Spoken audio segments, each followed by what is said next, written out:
Təvəkkül haqqında suallar var. Şöyle tartışa 15 dəqiqə bir şey danışaq. Suallar var. Deyirlər ki, birinci sual. Meyitdən bir şey istəmək ona ibadət deyil. Sual özü səhvdir. Əvvəla elə sübut ki, meyitdən bir şey istəmək ona ibadətdir.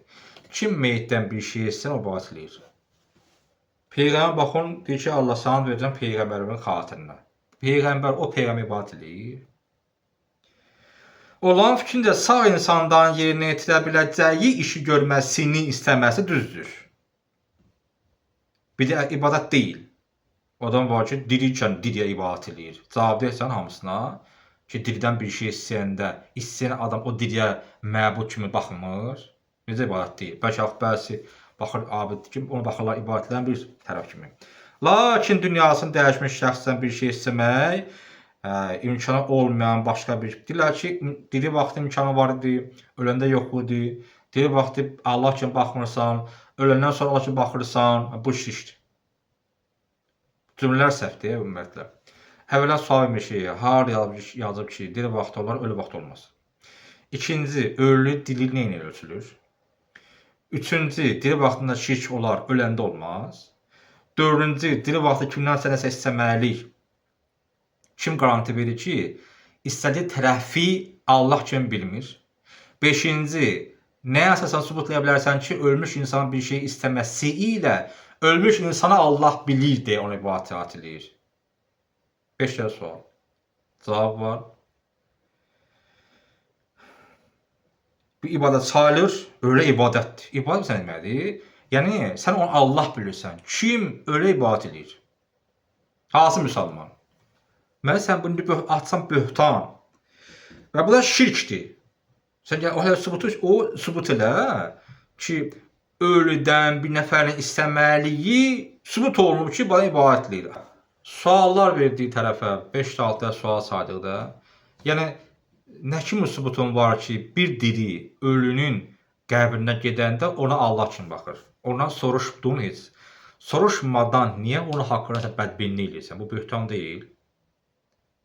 Yəni sən mənim niyyətimi bilmədən nə cür mənim barəsən bədbinlik eləyirsən? Məndən soruşun onu.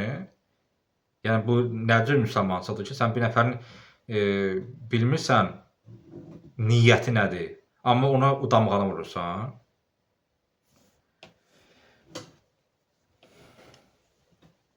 İstər diri vaxtı olsun, istər ölü vaxtı olsun. Tərəfi Allah kimi bilirsənsə bu şirkdir. Baxmır o diridir, ölüdür. Və baxmır ölü və ya diridir. Tərəfə sən Allah kimi baxmırsansa, niyə ibadət sayır? İbadət bu ki, bəndəçilik. Bir nəfər ya Hüseyin deyəndə Hüseyin ibadət edir, Hüseyin Allah deyir. Axı sən bilirsən bu belə deyil. Niyə bu bötünü atırsan? Necə ola bilər ki, sağ şəxsdən dua etməsini istəməyə tam tohid olsun. Deyirlər, sağda istə. Amma bu iş baş verir bu insanın, həmin insanın dünyasının dəyişməsindən sonra şirkdir. Şirkin dəxli var, necə nəcürdür? Şirkdir. Necə dünyada sağ olanda şirk olmur? Çünki onun kömək etməyə gücü var. Harda yazıb ki o? Gücü olsaydı İslam Peyğəmbər kömək istəyərdi cəmaatdan, cindən, asəfdən. Gücü olsaydı Zülqərnəyn sədrin tikintisində cəmaatın köməyi almazdı da. Özü eləyərdi. Onlar baxın günah əhlidirlər.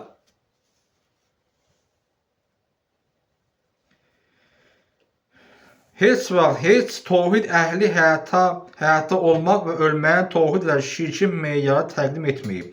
Yəni, şirk onun ölçümü dirliyi sağdır. Onda Peyğəmbər dünyasını dəyişirsə, onun bizim boyumuzda heç bir rəhbərliyi yoxdur. Bunu Peyğəmbər qəbul etməyir, çünki ölüb.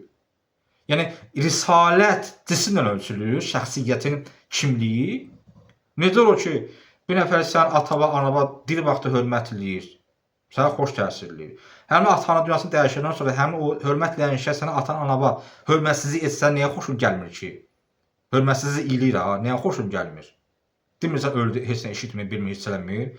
Qoy, hətta yasını oxuyandılar, yasını çatmır, amma söyənlə çatır. Niyə narahat olursan? Axı çatmır o heç, yasını çatmadı, söyüş çatdı. Yəni bu nə fikirdir ümumiyyətlə? Bu düz sadə misaldır bu. Adam bəzən qalır ki, həqiqətən bunları sadə misal vurursan. Necə ona ayə çatmır, amma söyüş çatır. Yəni belə çıxır ki, bəndənin sözü effekt və gücüdür Allahın sözü olan yazsından. İkincisi, ölmüş şəxsin dua istəməyin şirk olduğunu deyənlərin əsas dəlili nədir? Nədir olan sübutları? Onlar peyğəmbər və imamların ölümünü, onların həyatının sonu bilirlər. Sonu bilirlərsə, niyə qəbul edirsən peyğəmbəri? Və sünnə nə üçündür? Ölü vaxtı bu, gedib də. Ölmüş insanın vaxtında etdiyi namaz, orucu, səhərci qanun ola bilər. Və onlar bərzəx həyatını qəbul eləmirlər. Bunlar materialistlər, yəni. İnsan öldü və səlam. Yəni, ölən bu ruhlar var, yaxşı, ölən ruh harada qalır? Allah deyir ki, onlar hələ heç kim düşməyib, bərzəx var. Bərzəx nədir? Və Adəm Peyğəmbərin üzü bəyər ölənlər ruhu harada qaldın deyir. Bu suala verin.